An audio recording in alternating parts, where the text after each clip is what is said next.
Thank you, Taylor. The Benson Center is doing amazing work, and Taylor is the interim director who's just really turning the motor and making things happen, and I'm grateful for that. Can you hear me?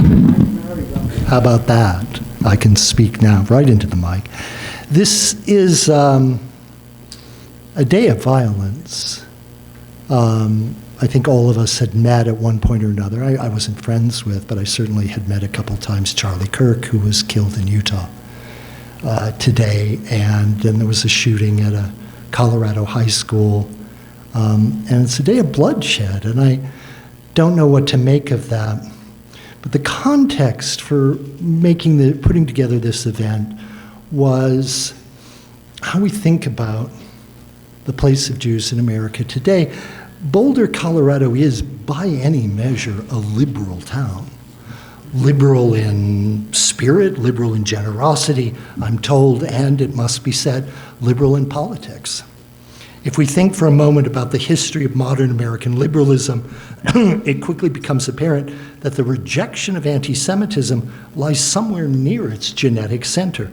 From the 1930s through the 1950s, liberals were the ones who rejected no Jew restrictive covenants in neighborhood real estate, who pushed against limits on the number of Jews admitted to colleges, who resisted the casual anti-Semitism of the country clubs and social organizations. This was one of several reasons that Jews in 20th century America were overwhelmingly Democratic voters. But then this summer, on June 1st, just 3 months ago, here in Boulder, a man used a makeshift flamethrower and Molotov cocktails to attack a group of Jews on a solidarity walk for hostages taken from Israel by Hamas. 6 of the victims were hospitalized, 2 airlifted to a burn center. The 82-year-old Karen Diamond eventually died from the burns she received in the attack. We could speak here of the firebombing at the home of the Jewish governor of Pennsylvania in April, or the shooting of 2 Israeli embassy staffers in Washington, D.C. in May. We could add that 2025 may well surpass 2024, and for 2024, the ADL recorded 9,354 anti-Semitic incidents, with the FBI's 2024 report noting that anti-Jewish attacks provided nearly 70% of all religiously motivated hate crimes in the United States.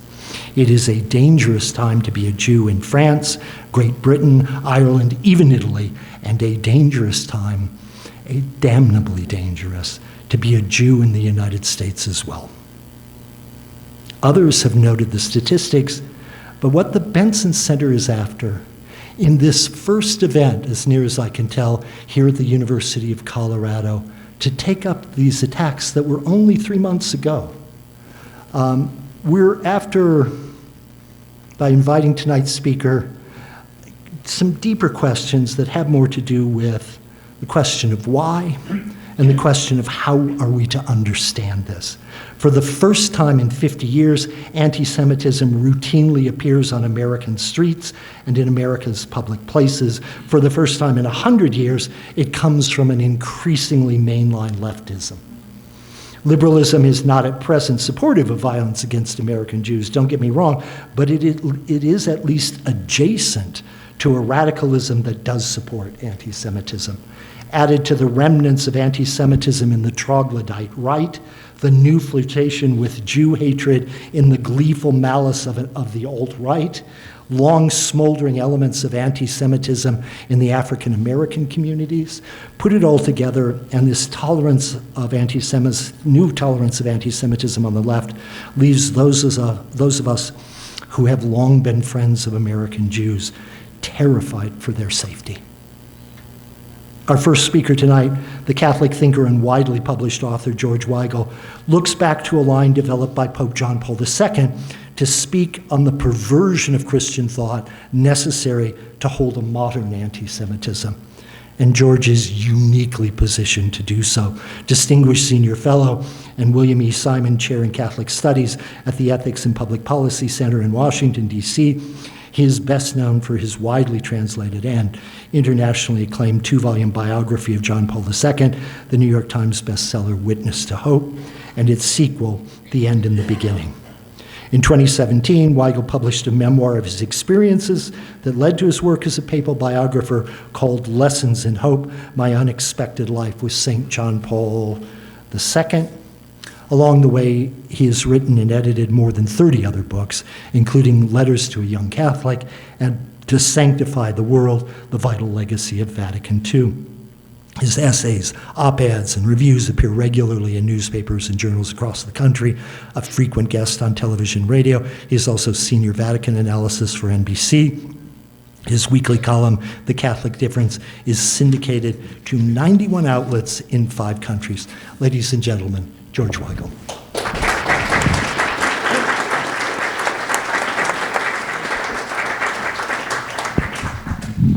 Thank you very much, Jody, and good afternoon, good evening, everyone.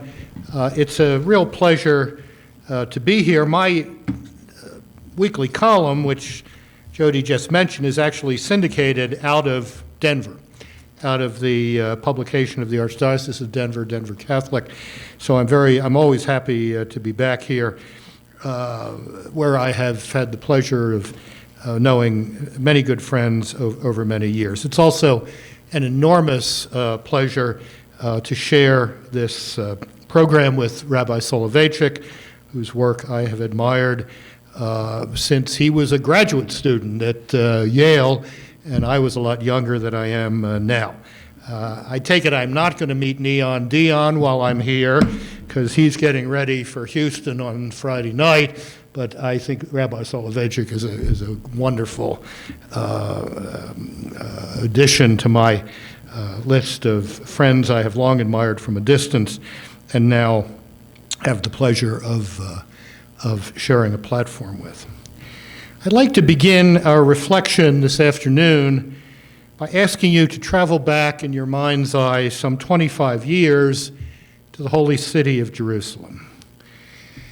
There, on March 26, 2000, an 80-year-old Polish priest, dressed in the traditional white cassock of the Bishop of Rome and leaning heavily on a cane, walked 86 slow and difficult steps to the western wall of Herod's temple. After a moment of silent reflection, he did something that millions of believers in the God of Abraham had done before him. He left a prayer which read as follows: God of our forefathers, you chose Abraham and his descendants to bring your name to the nations. We are deeply saddened by the behavior of those who, in the course of history, have caused these children of yours to suffer. And asking your forgiveness, we wish to commit ourselves to genuine brotherhood with the people of the covenant. Amen.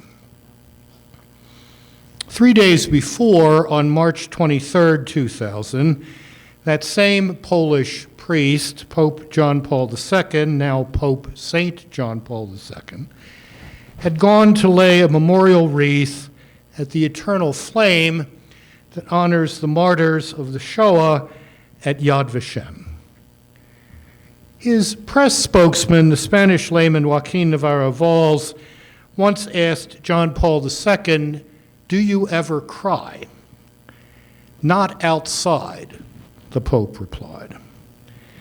No one who saw John Paul walking toward that eternal flame could doubt that he was crying inside, as he spoke of the great need for silence in this place. Silence in which to remember the dead, silence in which to try to make sense of the memories that kept flooding back, silence because there were no words sufficient to condemn the Shoah. Later that evening, my oldest Israeli friend, a distinguished soldier, scholar, and statesman who had seen a lot in his life, called me at my hotel in Jerusalem and said, "I just had to tell you that my wife and I cried throughout the Pope's visit to Yad Vashem. This was wisdom, humaneness, and integrity personified. Nothing was missing, nothing more needed to be said." How did that happen? And what does it mean for us today? John Paul II would have been the first to insist that he was not acting in an idiosyncratic way when he went to Yad Vashem and the Western Wall. There, as elsewhere in his remarkable 26-and-a-half-year pontificate, he saw himself as the heir of the Second Vatican Council and its teaching on the filial debt that Christianity owes to its parent, Judaism. And it's important to underscore this, for if John Paul II was acting idiosyncratically 25 years ago, then he was not bringing the full weight of the Catholic Church and its settled conviction to bear on what he said at Yad Vashem and what he prayed at the Western Wall. Still, as his biographer, I have to say that there was something intensely personal about the way he brought the conviction of the Catholic Church to bear at those two places so highly charged with symbolism, with emotion, and, Jews and Christians believe, highly charged with the truth of the world. The first of those personal experiences involved his hometown and his father. Wadowice, the Austro-Hungarian army garrison town where Karol Wojtyła was born and lived until he completed high school, was 20% Jewish in its population, and it had a long history nurtured by its Catholic pastors and the senior military officers living there of tolerance and respect. There, the young Karol Wojtyła lived in an apartment in a building owned by the Jewish merchant Chaim Balmuth, in whose small dairy store the future pope and his father often took their meals. Young Karol had many Jewish friends as a boy and a teenager.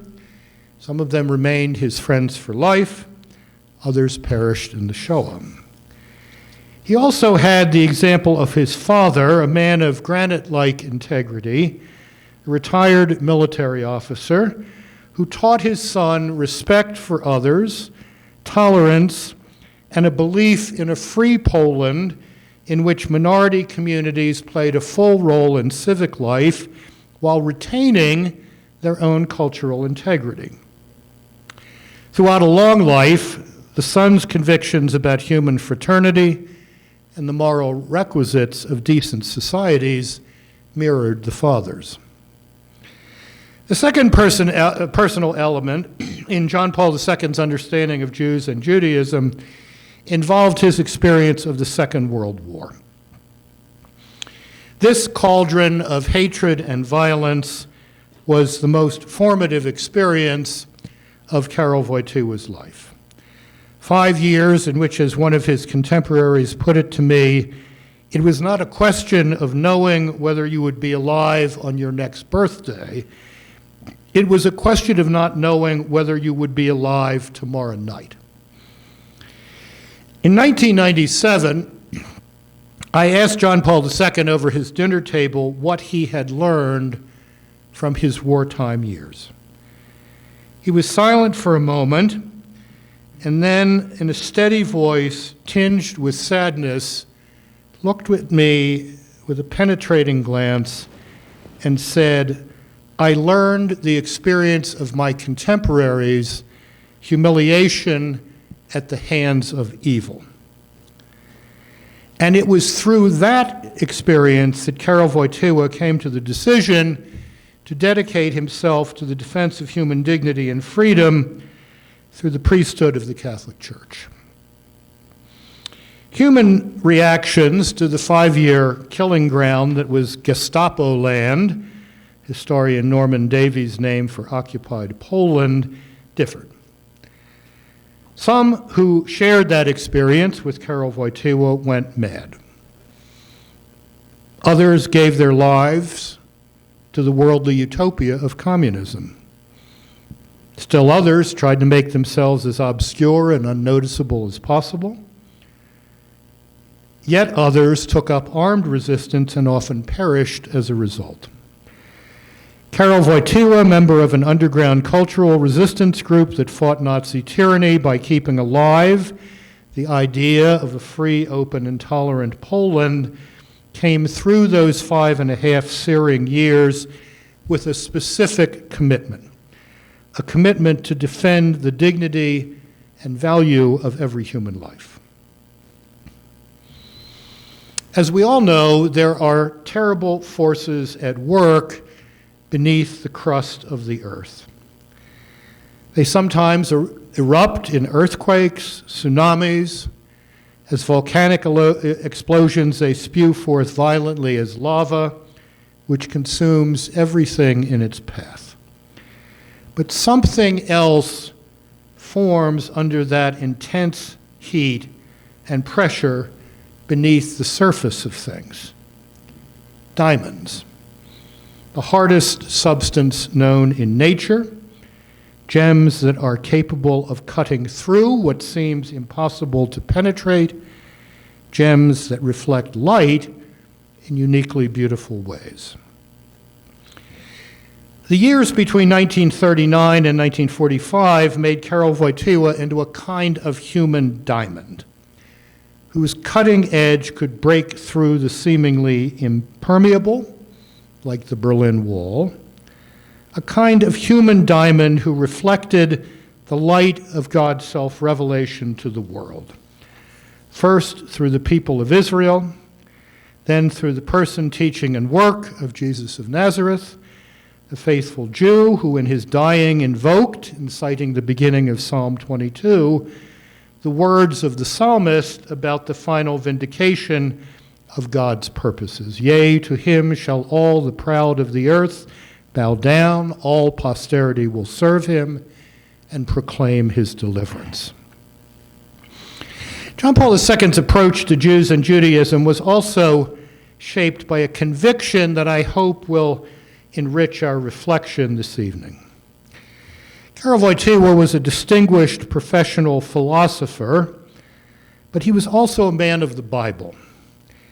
And he brought to his papal ministry a settled conviction that the world story and the biblical story are not stories running on parallel tracks. Rather, the biblical story, the story whose chapter headings in the Hebrew Bible are creation, fall, promise, and prophecy, the story Christians believe, continues into the in the New Testament under chapters entitled Incarnation, Redemption, Sanctification, and the Kingdom of God. That biblical story is the world story. The story whose surface features are conventionally labeled ancient civilizations, Greece and Rome, Dark Ages, Middle Ages, Renaissance and Reformation, the Age of Reason, Age of Science, the Democratic Age, and so forth. The biblical story is the world story rightly understood. The biblical story is the world story read in its deepest dimension and against its most ample horizon. The biblical story is, if you will, the story inside the conventional historical storyline. The depth story that gives the surface story its narratability and ultimately its coherence. Let me put this another way. John Paul II believed that the human story is not the story of man's search for God, but rather the story of God's search for us and our learning to take the same path through history that God is taking. That is what the biblical story teaches, beginning with the divine summons to Abram to leave Ur of the Chaldees and journey to a land of promise. And that, John Paul II was convinced, is the story the world must learn anew, or in some instances for the first time, if the world is to recover a sense of its nobility and possibility. In that conviction, John Paul II became a pilgrim to the world, a biblical pilgrim, telling the world its true story, the story of Abraham, the story of Moses, the story of Jesus, so that, as he put it at the United Nations in 1995, a century of tears might give birth to a new springtime of the human spirit.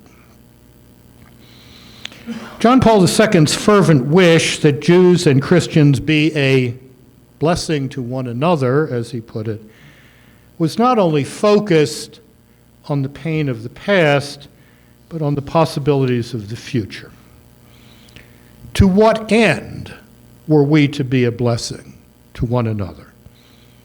So that the world, in learning its true story, might recover its moral sanity. So that the peoples whose basic moral code comes from Sinai might be lights to the nations, witnesses to human dignity, and defenders of human freedom. So that together, Jews and Christians might remind the world that history is His story, God's story, and that our human dignity is ennobled, not diminished, by taking the same path through history taken by the God of Abraham, Isaac, Jacob, and Jesus. On April 6, 2005, the day after John Paul II, a few days after John Paul II died, Rabbi Michael Shudrick, the American-born chief rabbi of Poland, wrote the following in the Polish newspaper Tygodnik Powszechny, to which the late Pope had once contributed signed essays and pseudonymous poems and plays. Rabbi Shudrick wrote, "For the past 2,000 years, no one did so much for Jewish-Christian dialogue and reconciliation as John Paul II. He taught us in a very special way what it means to love all people, all God's creatures.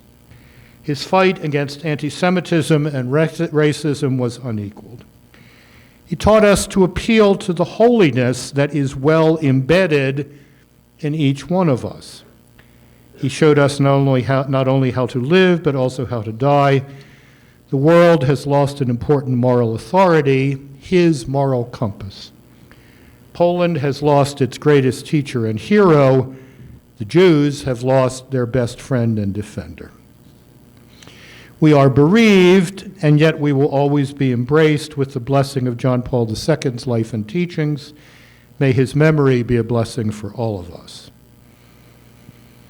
On his historic visit to the Synagogue of Rome in 1986, John Paul II called Jews and Christians to, quote, "a collaboration in favor of man, a collaboration in defense of human life and human dignity." That summons speaks to us this evening. For the plague of anti-Semitism is abroad in the land yet again, and by the land I mean across the globe. Throughout modern political history, rising anti-Semitism has been an infallible marker of cultural decay. And as politics is always downstream from culture, the public and political effects of that cultural decay can be draconian, as history teaches us from the passions unleashed during the Dreyfus Affair in the French Third Republic, through the cultural meltdown of Weimar Germany and its genocidal political outcome, to the maniacal barbarism of Hamas on October 7th, 2023. And if we in the contemporary West imagine ourselves immune to the toxic political effects of the new anti-Semitism in the United States, the United Kingdom, France, and elsewhere, we are deluding ourselves in a morally and politically irresponsible way. Given this academic setting for our reflection tonight, permit me to make three more points briefly. First, anti-Semitism, Jew hatred, Jew baiting, Jew stigmatizing, is a betrayal of our civilizational patrimony. What we know as Western civilization, what is being studied here at the Benson Center, is the product of the fruitful interaction of Jerusalem, Athens, and Rome. Athens, classical Greek philosophy from the pre-Socratics through Aristotle, taught the West that there are truths built into the world and into us, truths that we can know by exercising the arts and disciplines of reason. From Rome, Western civilization learned the superiority of the rule of law over the rule of brute force. And Jerusalem? Biblical religion gave Western civilization its unique future orientation. Biblical religion taught the West that life is pilgrimage, journey, adventure. Neither the purposeless repetition of life cycles nor just one damn thing after another. And the primary metaphor for that Western understanding of history as purposeful and teleological, history as going somewhere, is, of course, the exodus of Israel from Egypt. Moreover, biblical religion taught the West that the dignity of the human person is not something ascribed to the privileged by the state or by whatever potentate happens to be in charge at any given moment. No. Biblical religion taught the West that human dignity is innate and inalienable because, as Genesis proclaims, we are not congealed stardust, we are creatures, creations, made in the image of the Creator. There was, to be sure, a long and often stony historical path to be walked before that biblical teaching came to public expression in the modern human rights revolution. But there should be no doubt where that path began. It began when Jewish conviction, born of Abram's encounter with the God who changed his name to Abraham, was given literary form in the first chapter of Genesis. Second, anti-Semitism is a betrayal of Christianity, for Jew hatred is Christ hatred. Jesus of Nazareth makes no sense without understanding him as he understood himself, as an heir, a son of God's covenant with the Jewish people. And Christianity makes no sense without its Jewish parent, as the Christian New Testament makes no sense without the Hebrew Bible. Absent its tether to Judaism, Christianity would be another mystery cult from the ancient world, and Jesus of Nazareth would be a miracle-working Galilean version of the first century miracle-working Neo-Pythagorean Apollonius of Tyana. Thus, even in its childhood, historically speaking, Catholicism rejected the heresy of Marcionism, which rejected the Hebrew Bible. And that is why the Second Vatican Council's declaration Nostra Aetate, the 60th anniversary of which we will mark in a few months, the Catholic Church condemned anti-Semitism and confessed its spiritual debt to what the Council Fathers called the stock of Abraham in these terms. The Church of Christ acknowledges that the beginning of her faith and election is to be found in the patriarchs, Moses, and the prophets. The Church cannot forget that she received the revelation of the Old Testament by way of the people with whom God, in his inexpressible mercy, established the ancient covenant. Likewise, the Church keeps ever before her the words of the Apostle Paul about his kinsmen, quote, "They are Israelites, and to them belong the sonship, the glory, the covenants, the giving of the law, the worship, and the promises." She is mindful, moreover, that the apostles, the pillars on which the Church stand, are of Jewish descent, as are many of those early disciples who proclaimed the gospel of Christ to the world. Together with the prophets and St. Paul, the Church awaits the day known to God alone, when all peoples will call on God with one voice. If I may speak for a brief moment in the language of moral theology, anti-Semitism is a grave sin. All forms of hatred are sinful. Anti-Semitism is an especially grave form of sin, of life-distorting and culture-corroding moral depravity, because it is a betrayal of Christianity and a betrayal of Jesus Christ. Third, some forms of 21st century anti-Semitism, those emerging from the radical left in global political life, mirror the rejection of the God of the Bible found in what the mid-20th century French theologian Henri de Lubac called atheistic humanism. This cultural phenomenon, which Father de Lubac associated with such figures as Comte, Feuerbach, Marx, and Nietzsche, taught that the God of the Bible was the enemy of human maturation and liberation and thus had to be rejected. Yet, as the French scholar observed, this was a complete and indeed absurd inversion of humanity's historical experience. Through the people of Israel, the God of the Bible came into history as a liberator who called humanity to a new and morally responsible maturity. Unlike the ancient Canaanite gods, the God of the Bible did not demand and get child sacrifice, a heinous practice against which the Jewish prophets railed for centuries. Unlike the gods of the Iliad and the Odyssey, the God of the Bible did not treat men and women as playthings on a cosmic gaming board, against whose whims the strongest men, like Achilles, were finally powerless. Unlike the gods of pre-Columbian Mesoamerica, the God of the Bible did not require for appeasement the vivisection of living human beings. The rise of atheistic humanism did not, as its prophets confidently anticipated, lead to a newly matured humanity, tutored by natural science, liberated from religious delusion, and living in a harmony of nations.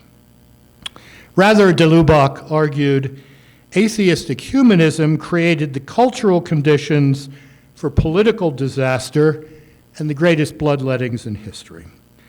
From the First World War through the Ukrainian Holodomor to the Gulag camps, and finally to Kristallnacht and then Auschwitz, Treblinka, and the rest of the Nazi death faculties. That analysis is worth pondering as we parse the different forms of anti-Semitism today. As my children will happily confirm, I am something of an ignoramus when it comes to popular culture, which means that I am something of an ignoramus when it comes to the swift changes that our ever malleable English language undergoes. Thus, recently, it took me the better part of 6 months to finally get what woke means. And it was only a few weeks ago that I finally understood the image of moving or opening the Overton window, an image for expanding the range of acceptable political language and ideas in order to advance a particular agenda. With my new knowledge of Overton windows at hand, let me conclude by saying this. The Overton window with respect to anti-Semitic language, tropes, images, and concepts has been opened far too wide over the past several years, and it is our solemn duty to slam it shut. It is our patriotic duty to our country, whose already fragile civil culture is being further weakened by the Jew haters, who are also making true learning difficult, if not impossible, in many institutions of higher learning. It is our civic duty to our fellow citizens of the stock of Abraham, who, not without difficulty, have nevertheless been fully participant in the American democratic experiment for centuries, as witnessed by George Washington's 1790 letter to the Hebrew congregation of Newport, Rhode Island, in which the first president affirmed, in a reference to the 4th chapter of the prophet Micah, that in the new nation, quote, everyone shall sit under his own vine and fig tree, and there shall be none to make him afraid.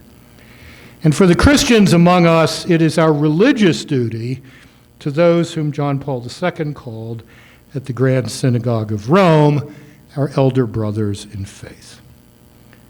Let us do our duty. Let us slam shut and then nail shut the Overton window on anti-Semitism and thereby help give our country a new birth of freedom rightly understood. Thank you.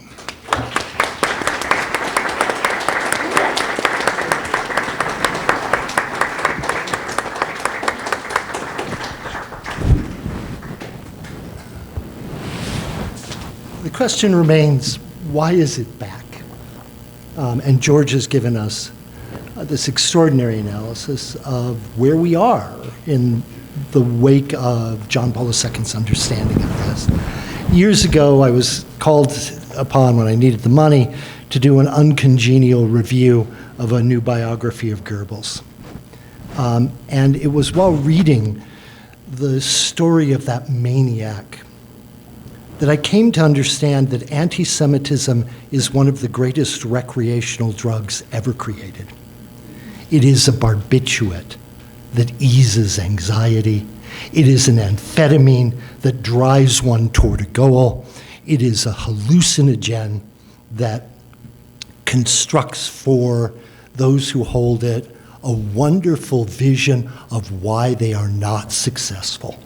It gives them an explanation. And Goebbels took every element of that. He was ginned up by anti-Semitism, he was calmed down by anti-Semitism, and he believed he had an explanation for the world, which was the Jews. The damned Jews had done this to him, ruined his academic career, ruined his professional career, ruined Germany, ruined the world. And that image of a drug might give us some way to understand or language with which to think about the perpetual temptation to anti-Semitism. Why are we tempted to it again and again and again? Because it works. It actually moves us in disturbing ways. Now, George, thank you so much for that talk. We can turn now to Meir Soloveichik in our quest to understand on the highest level possible why anti-Semitic incidents are taking place in the United States and what future is portended by the fire attacks Boulder witnessed this summer. The title of tonight's event, The Fire This Time, harkens back to the title of James Baldwin's entirely correct 1963 prediction of inner city violence in the coming years of the 1960s, a title, The Fire Next Time, drawn from a Negro spiritual that traced a history of the apocalypse from Noah's flood in Genesis, in the first book of the Bible, to God's burning wrath in Revelation, the last book of the Bible. God gave Noah the rainbow sign. The spiritual went, no more water, but the fire next time. In the case of rising anti-Semitism, we are already past the moment of prediction about next time. We need to speak about the fire this time. And Meir Soloveichik, here to speak on Jews and the future of America, is the obvious choice to tell us how the fire is likely to burn. A major American thinker, Meir Soloveichik is rabbi of Congregation Shearith Israel, the oldest Jewish congregation in the United States. He's also director of the Strauss Center for Torah and Western Thought at Yeshiva University. Along the way, he was recently appointed to the Presidential Commission on Religious Liberty and served as vice chair of the U.S. Commission on International Religious Freedom. His podcasts and lectures for Tikva can be found at meirsoloveichik.com. Ladies and gentlemen, Rabbi Soloveichik.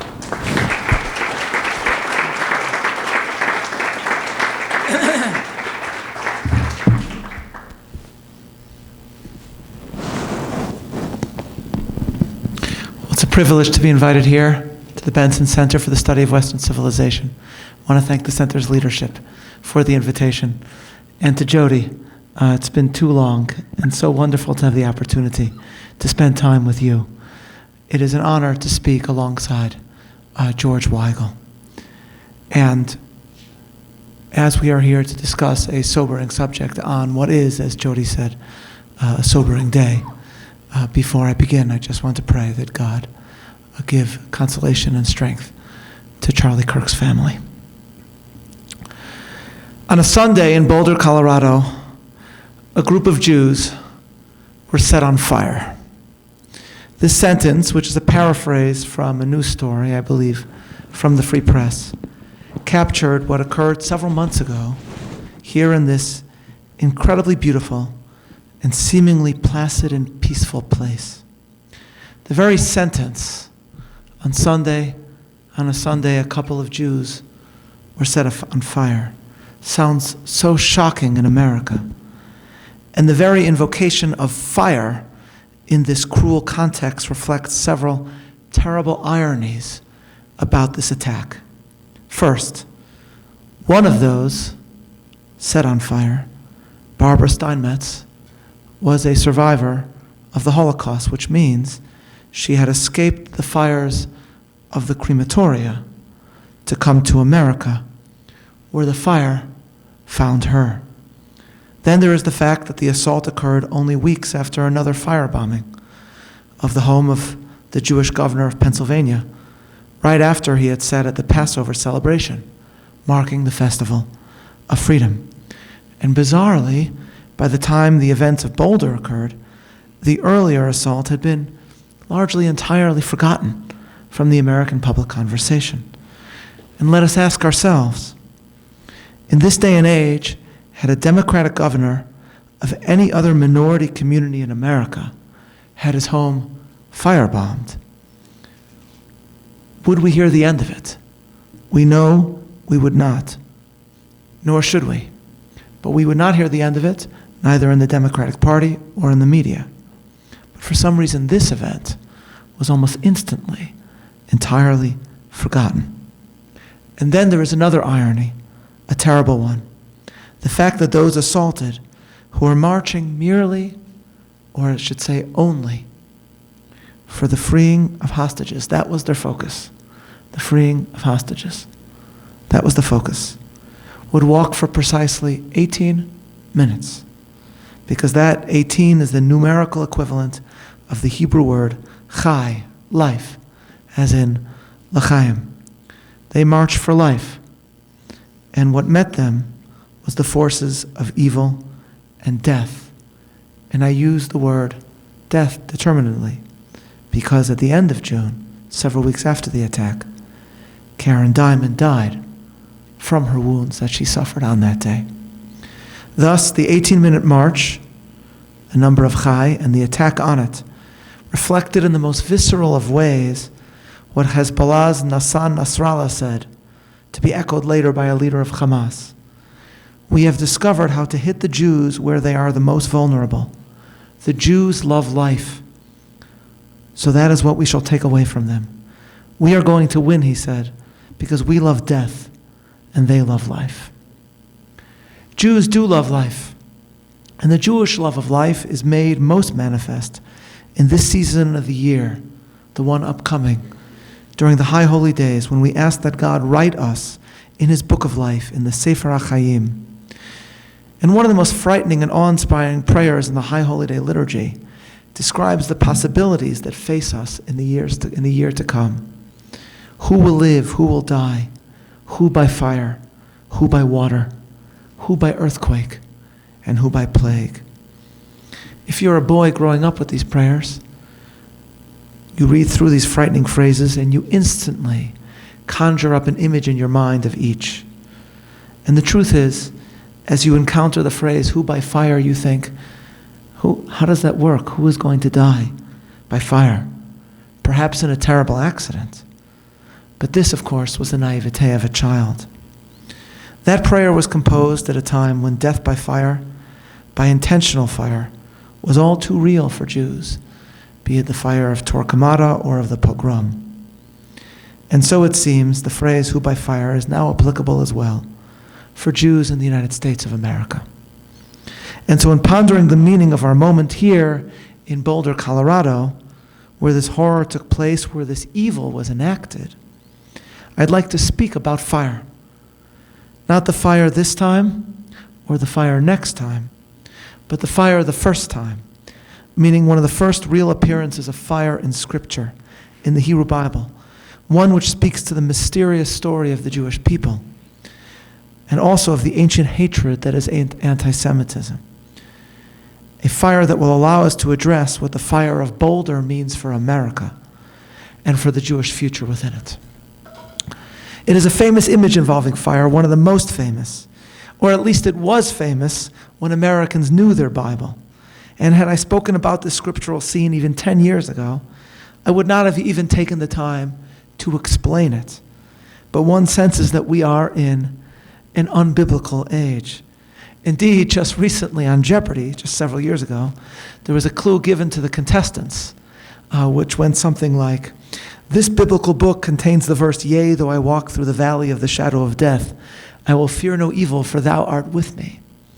And then you watch as all three contestants, and you have to know a lot to get on Jeopardy, just stare blankly until the buzzer sounds. So, without presuming biblical knowledge, let me set the scene.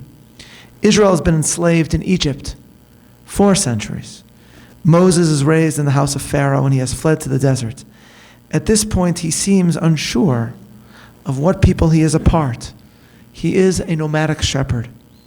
And he meets the Almighty at Mount Sinai in the wilderness, who speaks surprisingly from the midst of a burning bush. Hasneh bo'er ba'esh, v'hasneh einenu ukal. That's the Hebrew. The bush burned with fire, but the bush was not consumed. Incredible imagery and surely striking symbolism. For the rabbis of the classical period, the meaning spoke not only to the moment, to the coming redemption from slavery, but to all of Jewish history. As the Midrash put it, and here I'm paraphrasing both the Midrash itself and one translation of it found online. Why did the Holy One, blessed be He, show Moses this matter? It is because he, Moses, was contemplating in his heart and saying, perhaps the Egyptians will eradicate Israel. So the Medrash says. And the Medrash says that's why he showed him this scene, the bush that is not consumed. Because, as the Midrash puts it, as the rabbis put it, God said to Moses, just as the bush is not consumed, so too are the Egyptians unable to eradicate Israel. What is born, in other words, in this first scriptural fire, what is born in the Exodus story, is the mystery of the one indestructible people which encountered fire after fire, but is not consumed. This bush is the Jewish people. The Egyptian story is all of Jewish history. In 1896, a British Egyptologist by the name of Flinders Petrie, excavating the ancient Egyptian city of Thebes, discovered an enormous slab of stone, a stele, that belonged to the pharaoh Merneptah, who reigned briefly in 1200 BCE. The stele had belonged to an earlier pharaoh, but its back had been repurposed by Merneptah. Pharaohs did that sort of thing. And he etched on it a glowing series of descriptions about himself and his achievements. But Petrie, and this, may not seem significant because pharaohs engage in self-aggrandizement all the time. That's what pharaohs did. It's kind of their job. But Petrie would, for the rest of his life, see this as one of the most important discoveries of his career because of one tiny word in this enormous stele. And I've seen this word because I've been at this stele in Cairo. It's a word at the very bottom, a word that transformed how scholars saw history. And it is a discovery that rightly can change the way we see the history of the world. Most of the stele recounts Merneptah's battles in the region of Libya, but with only 3 lines left, the pharaoh focuses on what would come to be called the Holy Land. And he writes, Canaan has been plundered into every sort of woe. Ashkelon has been overcome. Gezer has been captured. Yanoam is made non-existent. And then, at the very bottom, we find the following phrase. Israel is laid waste, and his seed is not. And by the way, to the word Israel, as others note, there's appended a hieroglyph that describes Israel at that point, not as a place, but as a people, perhaps a wandering people, heading, in other words, into the region of the Holy Land. Petrie had discovered the oldest mention of Israel outside the Bible, and one which could be read as confirming the biblical account of Israel. But even Petrie did not understand what was most wondrous about this discovery, and it is this.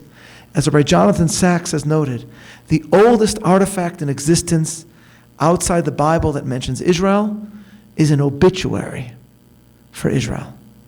This obituary appears on a stele that makes mention of any number of peoples, and yet Israel is the only one on this stele that still exists. Flinders in 1896 had found a slab of stone that several thousand years before described Israel, seems to describe Israel as a wandering people arriving in a land, and in 1896 when he discovered that stele, the Jewish people from all over the world were just beginning a return to that very same land. Merneptah's ancient obituary for a nation that is very much alive instructs us that there is no other nation like that which has the Jewish story. His stele instructs us not only about the history of the past, but the miracles of the present. The story of the bush that burned with fire that was not consumed is Jewish history. So many empires ignited their flames, so many targeted the Jews, yet it is the bush that remains unconsumed. Mark Twain, of course, put it most pithily. The Egyptian, the Babylonian, and the Persian rose, filled the planet with sound and splendor, then faded to dream stuff and passed away. The Greek and the Roman followed and made a vast noise, and they are gone. Other peoples have sprung up and held their torch high for a time, but it burned out, and they sit in twilight now or have vanished. The Jew saw them all, beat them all, and is now what he always was. And I think it's only with this in mind that Jew hate, anti-Semitism, can be understood. What actually is anti-Semitism? One man who was eloquently outspoken about anti-Semitism was my friend, the late Rabbi Jonathan Sachs, but as I've emphasized, citing him about this in my own writing, elsewhere, I respectfully took issue with his explanation for anti-Semitism because he described anti-Semitism as hatred of difference. But to my mind, anti-Semitism is not just a hatred of difference, as I wrote. It's a hatred of Jews. Because, of course, you will find on college campuses right now in America gatherings that in the name of intersectionality and diversity will embrace all sorts of differences. Just not the Jews. Just not the Jews. Anti-Semitism is a hatred of Jews, and it's ultimately, as I've argued, driven by something about the story of the Jews. Because the world's relationship with the Jewish people has always begun subconsciously or explicitly with a query. Why are they still here? Moses, encountering the burning bush, is immediately obsessed. His role and his responsibility as a shepherd is immediately forgotten. He says in Hebrew, Asura na ve'er'eh, madua lo yivar hasneh. I must turn aside and see. I must examine, why is this bush not consumed? In other words, it's not normal for a bush to be assaulted by flame and not to disappear, given all the fire that it has encountered. It's not normal for a people not to be consumed, given all the fire that it has encountered. And one can react to the phenomenon of the Jewish story, the endurance of the Jewish story, in one of two ways. The first is as Moses does to the bush, with awe, seeing in this endurance the lack of being consumed, a sign of providence, a source of sustenance for one's faith. One example of this can be found in one of my favorite quotes, and it comes from the Catholic writer Walker Percy, who referred to the story of the Jewish people as God's message in a bottle to humanity. And he summarized why this is so by putting it in the following way. He wrote, "Why does no one find it remarkable that in most world cities today there are Jews, but not one single Hittite, even though the Hittites had a great flourishing civilization, while the Jews nearby were a weak and obscure people? When one meets a Jew in New York or New Orleans or Paris or Melbourne," he wrote, "it is remarkable that no one considers the event remarkable. What are they doing here? But," he continued, "it is even more remarkable to wonder, if there are Jews here, why are there not Hittites here? Show me one Hittite in New York City." So Walker Percy, right, though, given some of the people I've met in New York City, if they were Hittites, that would explain a lot. But those are Walker Percy's words. We could see this endurance as a sign of wonder, as a message from God. But there are those that ask these questions. Why are the Jews still here? Why is the bush not consumed? Not with awe, but with envy and hatred. Anti-Semites from those murdering children in the streets of Israel to those celebrating Hamas in rallies on the streets of New York, are driven, as I've also argued in writing, by a jealousy and a hatred of a people that does not die. And to the question of why Jews are still here, they look not to providence but to conspiratorial calumnies about the Jews themselves. It must be, they say, because Jews control the markets or the media, because they buy off people in power, or because they work to undermine others. Or at times, the answers portray Jews as veritable demons that feasted on the blood of others in vampiric fashion. Conspiratorial thinking dominates the anti-Semitic answer to the question of why are Jews still here. It is conspiratorial thinking about the Jews that you will see today on the anti-Israel left, and it is conspiratorial thinking about Jews that you will see on an almost daily basis now from Candace Owens and Tucker Carlson. And we see medieval mantras and memes in modern form resurrected. Now, of course, such thinking is not only a calumny, it is so dangerous. It is this sort of thinking that ultimately fuels the flames of those who believe that this time, the bush can be consumed. This is the sort of thinking that fuels a fire that sees in every Jew an enemy, so that by burning an elderly Holocaust survivor alive, a person can think in Boulder, Colorado, that he is somehow, quote unquote, freeing Palestine. While, of course, all that person is actually doing is, to use a different phrase now famous, globalizing the Intifada. And it's this sort of thinking, fueled by the question of why are there still Jews here, that leads to an obsession with one small sliver in the Middle East, a quest to find purported injustice everywhere there, even as the world ignores actual crimes against humanity everywhere, be it against Uyghur Muslims in China or against the thousands of Muslims murdered in Syria and elsewhere in the Middle East, not to mention the slaughtering of Christians in the Congo that has happened in these months. The rabbis of the Talmud engaged in a homiletical pun when they linked the name of the site of Moses' encounter with the Almighty on Sinai, with the Hebrew word sin'ah, which means hatred. On Sinai, Moses encountered the bush that was not consumed, the people that cannot be destroyed. The corollary of this endurance in eternity is envy and hatred. And if America has been blessedly largely free of this hate, if the Jewish experience in America has been so different from elsewhere on earth throughout its diaspora history, it's not only because America's founders were more open-minded than most, though of course they were, but also because the founders were inspired by the story of biblical Israel and of the Jewish people from the Exodus onward, because the founders saw America as a covenantal people, one dedicated to a creed, one whose story would change the world. There are many examples of this. Adams, Franklin, and Jefferson formed on July 4th, 1776, a committee that ultimately recommended that the image of America, the seal of the nascent nation, feature Moses and Pharaoh at the splitting of the sea, but the best example of all is Washington.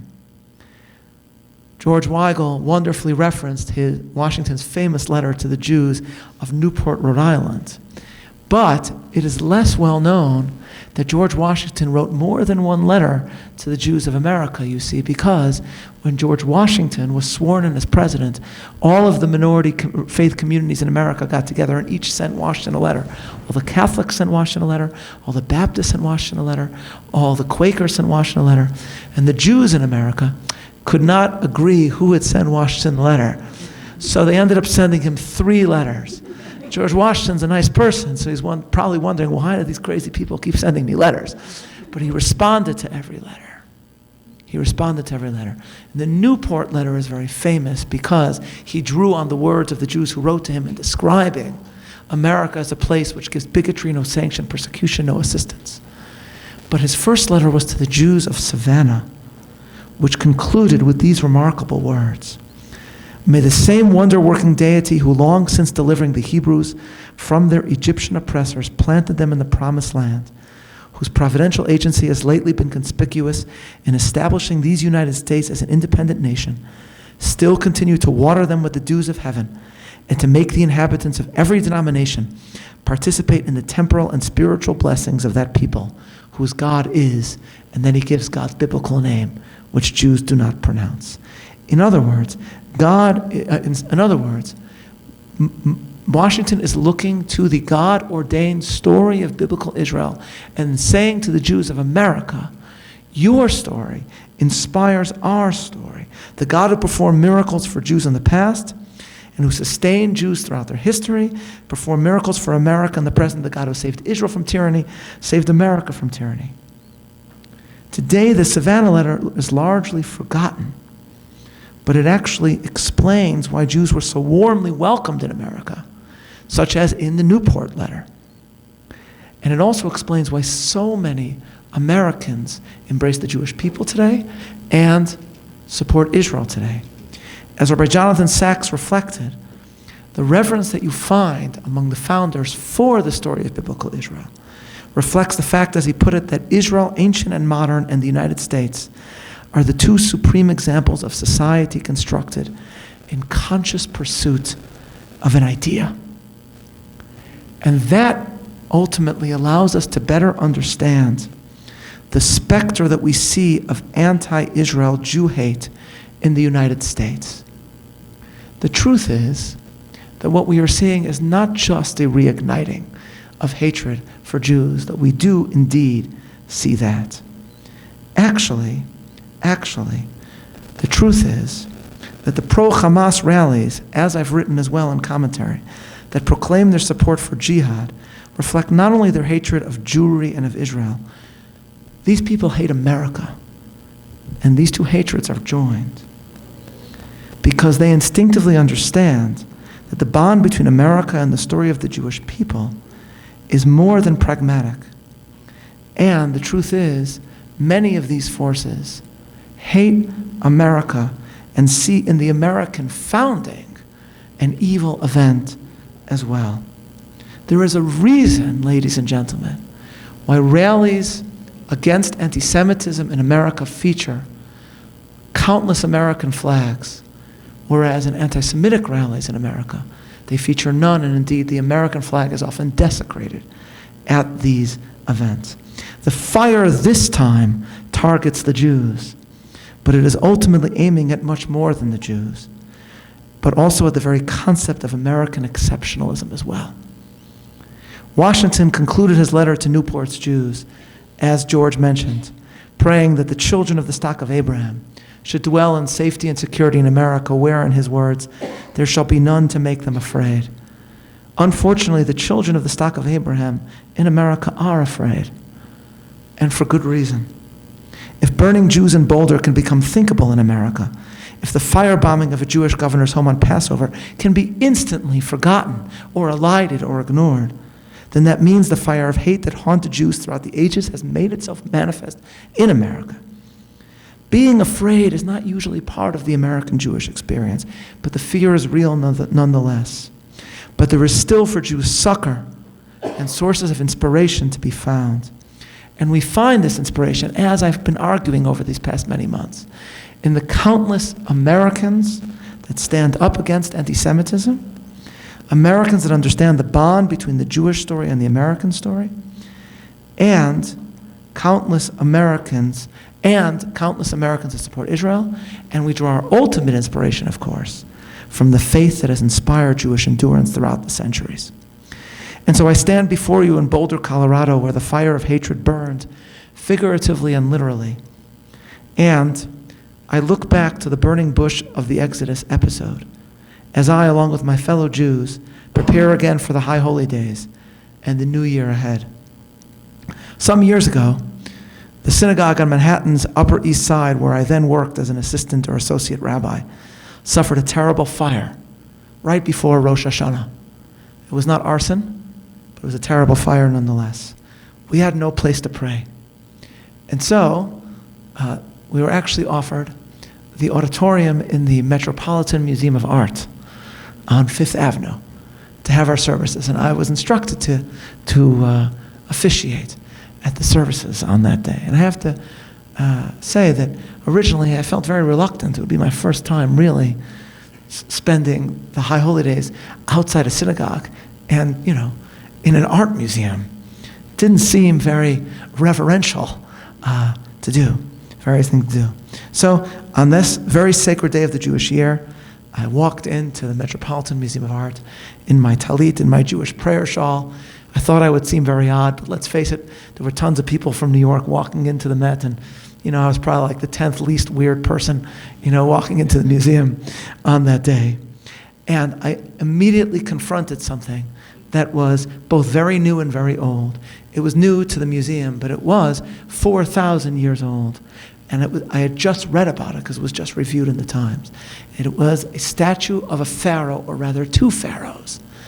But because it had originally been created by a pharaoh to honor himself in around 2000 BCE, and then a good many centuries, or 1800 BC, and then a good 600 years later, another pharaoh decided that the statue would look a lot better if it honored him instead. And so, in an important artistic precedent to the cinematic achievement Face Off starring Nicolas Cage and John Travolta, he took out the original pharaoh's face and put on his own.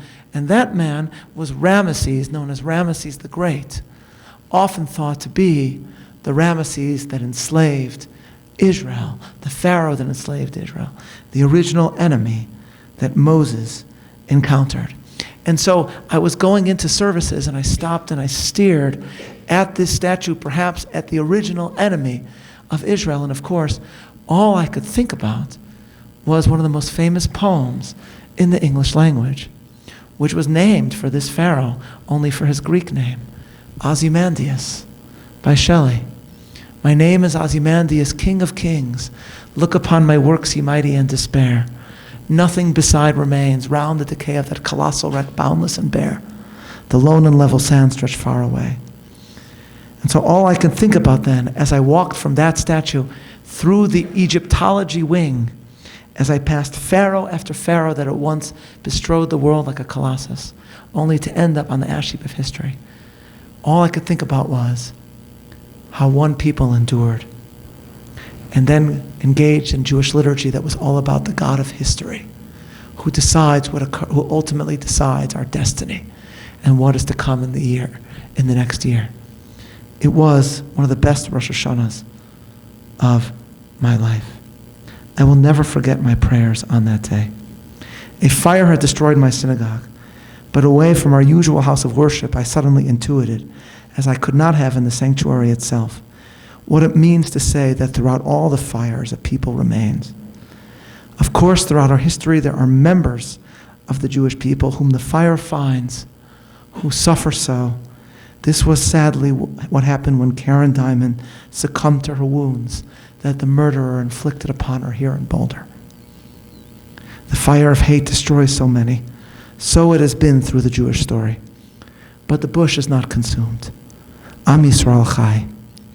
I bear this in mind on Rosh Hashanah again, as I will pray in the holiday to come for the Jewish people, as I pray for America, as I pray for Israel, as I pray for the two covenantal nations on earth today, America and Israel, as I pray for a year marked, please God, hopefully, by all for that which Boulder's Jews marched, for the release of the hostages. And above all, we pray, of course, we will pray as Jews on that day for Chai, for Chaim, for life. Thank you for having me.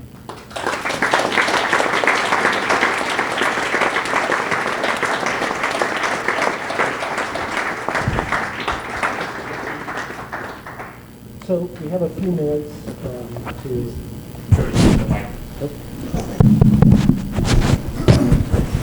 So we have a few minutes to chat amongst ourselves and take some questions, if that's okay. Sure. So George, did you have any concluding comment? I'm struck by Solly's correction of a great man. I think we both had a great respect for Jonathan Sacks. But you're right and he was wrong. Anti-Semitism is not about generic difference. It's about the specific difference that is the Jewish people. And the degree of corruption on the political left because of this is truly depressing.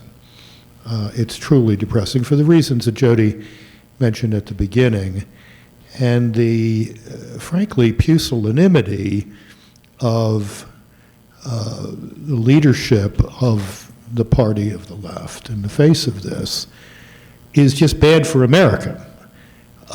You mentioned the bombing of Governor Shapiro's gubernatorial mansion in Pennsylvania. The reason why Josh Shapiro was not the vice presidential candidate last year was because the Democratic Party was afraid of his Judaism. Now, at some point, without politicizing this entirely, the American Jewish community is going to need to rethink its politics of the last few years. But you are exactly right. I mean, I find it utterly embarrassing as a lifelong Catholic, cradle Catholic, to think about Candace Owens. I mean, whoever catechized her and brought her into the Catholic Church has got a lot to answer for, and certainly did not do well in catechetics class in the seminary. What I would like just say in conclusion is that all of us, I think, have an obligation to try to raise the level of the conversation about all this. This country is dying from snark. It's dying from snark on social media. It's dying from snark on the internet. Democracy dies without civilized conversation. And that's something each one of us can do something about. There's some, Candace Owen participates in this, of course. As I got to say, does my old friend Tucker Carlson, with whom I worked at the Weekly Standard. And there's some flirtation there on the edges that worries me greatly, precisely because I do think, I'm quite devoted to this metaphor of anti-Semitism as a wonder drug that does so much for you to calm you down and pick you up and give you the explanation. And that's why we turn to it again and again. But I think Sally's point absolutely has to be central. And I want to even expand it to say every attempt to subsume anti-Semitism into some larger form of the hatred of man for man is to be resisted, because what gets lost in it is anti-Semitism, and what comes out the other end is a rejustification for anti-Semitism. Yes, though I think it is important to know, and I mentioned this, that the rekindling of anti-Semitism is going hand in hand with anti-Americanism, as well as a bizarre and shocking assault on just the great heroes of the West in general. So we see Tucker going in very scary directions when it comes to the Jewish state. And then we see him hosting a quote-unquote historian to basically villainize Churchill. I wrote a piece in commentary about that episode of Tucker Carlson, in which I noted that it almost seems like if you read C.S. Lewis's Screwtape Letters, where the whole literary conceit of Screwtape Letters is that right is wrong and good is bad, right? It's a demon referring to God as our enemy above, and to Satan as, right? This is obviously in a Christian context, and it's written not in a Jewish context, but a Christian context, as a literary technique. But Lewis, in a letter, there's two possible sources for what inspired Lewis's idea for the Screwtape Letters. Either it was because he was sitting in a really boring sermon in church, and this idea occurred to him. That's how one way he put it.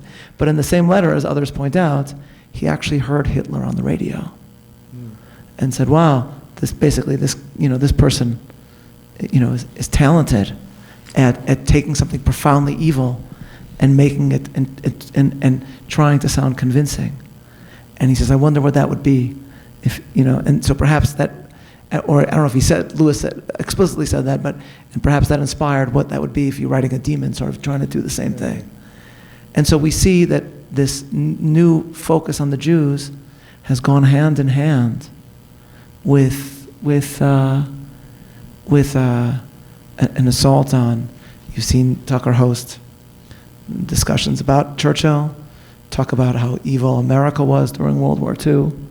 And so a new anti-Americanism and the great heroes of the West has gone hand in hand with this reawakening of conspiratorial thinking about the Jews. It's important to take note of that. Yeah, I'm very happy to note that in my column today, which is called Making America Serious Again, I called out Tucker Carlson, not for the first time, for entertaining the notion on the 80th anniversary of VE Day and VJ Day that we were on the wrong side of the Second World War. And what was the country doing? We were arguing about Cracker Barrel logos? I mean, come on. And of course, assaulting the founding as evil has been part of the progressive project for some time already. Well, and assaulting all of the foundations of modernity. That is science and biblical religion and everything. But we have a twisting of stories. There's a twisting in each case, right? There's the 1619 project attempts to lie about the founding as being about slavery, and then, as I think Rebecca Heinrichs put it in a great article, you see now in what has become to be called the woke right as a 1939 project, as an attempt to. That's a little cute, but he is after something there. There's some. In the case of Tucker, I haven't been following this with the precision with which I'm not going to follow it, but there's this kind of mischievous on this alt-right world. There's this kind of mischievous flirtation with these tropes, with some level of deniability, right? You can always say, oh, I didn't mean that. But we can't just call it mischievous. I mean, it is evil. Well, it is evil. The mischievousness may be part of the evil, but it's evil. It's what St. Paul would call the leaven of malice. And the going hand in hand with the deniability, right? Or purported deniability is part of what makes it evil. I was at a conference recently, and a conservative conference, and as a presenter, and over lunch, this is 2 weeks ago, and over lunch, a fellow presenter said to me,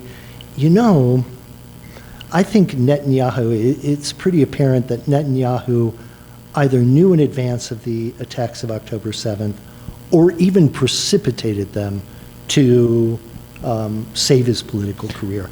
And he says this, now I don't know, he says, there's that play toward deniability, and I just thought, this is at a conservative conference and a fellow presenter there. And how does one even begin to root this out? An open embracer of anti-Semitism is evil, and one who speaks conspiratorial theories about the Jews and then says, etc. There's the inspiration for Hitler, the Hitler cited as his inspiration, this, and I can also do that. I can peddle it here and then do it here. But that doesn't make it less evil. Now that two-step has been around for a long time. Yeah. But that's all of this seems to me why all of us have an obligation to, as I say, slam shut the window. Because the window, this is what's opening the window, is this notion that you can get away with toying with this rewriting of history, which is happening at both ends of the political spectrum. But we should be mature enough as a nation, particularly as we head into next July, to say enough, basta, enough of this. We're not going to listen to these people, and when they talk nonsense, we're going to call them out for doing so. And and just to turn that into, if I could take that and run with it in a positive direction, to speak positively, it does mean that the 250th anniversary of America is actually such a powerful opportunity. It's such a powerful moment if we do it right. If we do it right. It's not just that, it's important to note that this is not just the 250th anniversary of the founding. It's also the bicentennial of one of the coolest moments in American history, which is the passing of Adams and Jefferson on the very same day, 50 years to the day of the founding, with Adams dying and saying the words, "Thomas Jefferson survives." There's amazing video footage of this in the HBO series John Adams. How they got the video footage, I don't know, but it's incredible. It's incredible. And of course, Adams, even though Jefferson had just died and Adams didn't know it, Adams was right. There's much to dislike about Thomas Jefferson. But it remains true that ultimately America is, as I quoted from Rabbi Sachs, a covenantal nation, because, as Lincoln pointed out, it has a great idea at its heart, an idea that Jefferson is first and foremost responsible for authoring. And there are those that are assaulting the exceptional nature of America, from wokeism in its different forms. And whether we truly do it right on the 250th anniversary truly will determine, in a certain sense, whether Thomas Jefferson survives and whether John Adams survives as well. But I think if we seize the moment, it can really be something that sets the stage for the next 100 years in America. There was a strong providential reading Yeah. the churches did, the Protestant churches did, after the founding of America. Bishop Madison, James Madison, but not the president, Bishop Madison of Virginia, gave the clearest expression of it when he said, "It may be that God in his providence put a veil between Europe and the United States in the Atlantic until there emerged a people fit to try this experiment in freedom." My favorite is, it was a letter written to Jefferson also. All the more striking because probably Jefferson, didn't necessarily embrace providence, and all the more striking to me, therefore. But somebody wrote, leading up to it, and it inspired a good book, a fun book about the founding. God saved the United States. He was congratulating Jefferson on the Declaration. He wrote, "And can you not see, or do you not sense that there is an angel in the whirlwind that directs this storm?" And I think we still sense that in America's best moments. And this is our chance to affirm that against all that seek destructively to take a different approach. And this is why I have some nervousnesses about many of our old comrades embracing the new nationalism, as they call it, in the name of a different concept of nation, not covenantal, but land, soil, whatever. That is not the United States. The United States is to be an American is to adhere to an idea. And to deny that is to deny the genius of the United States. And however, to parse the American founding simply in terms of Enlightenment political theory, it's just bad history. Right. It's bad history, it's bad political theory. It ignores the entire Puritan experience. It ignores the Great Awakening, which was instrumental in creating the cultural conditions for the Revolution. Adams, I think it was 1820, so it's, 6 years before he died. Yeah. Somebody writes him a letter and said, when did the American Revolution begin? Lexington, Concord, whatever, July 4th. And he wrote back and said, the American Revolution began in the minds of the American people long before it took political and military form. And if you think those 3 million people were all inspired primarily by Locke's treatise on civil government, I have news for you. They weren't. Yeah, the way I like to say it is that the United States, in sort of the double helix of its DNA, has an intertwining of enlightenment and covenantal biblical politics. And the two go together, and they may be in tension with each other at times.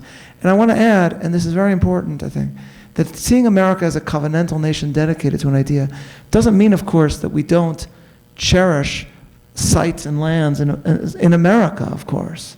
Right? I take my children to Antietam and to Lexington and Concord and to Ticonderoga.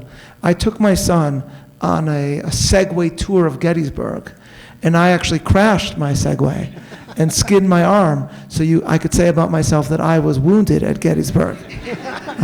The world will little remember what I said there, but it can never forget what I did there. But the truth is that the two really ideally go hand in hand. Like the best example is that, in the great, and I've delivered a lecture and published about this, but Lincoln speaking on his way to his inauguration in Trenton, New Jersey, and he was super excited to be there, and probably the only human being in history to be excited to be in Trenton, New Jersey. Okay, anybody from New Jersey in the audience, by the way? Yeah, as we would like to say, as I've seen someone say, in New York, if you want to know why we're depressed, it's because for us the light at the end of the tunnel is New Jersey. But he was so excited because he had read Parson Weems' biography of Washington as a child, and he knew about the story of Washington crossing the Delaware. So he thought he was on special ground. But then he says something like that, when he read that story, he realized that that what they were fighting was not for independence alone, but for that which will be a blessing to the world for all time to come. And so you can take these two together in tandem. But that is what makes America different, and it's what makes it a covenantal people. And we should fight to preserve that. Ladies and gentlemen, please join me in thanking George Weigel and Meir Soloveichik.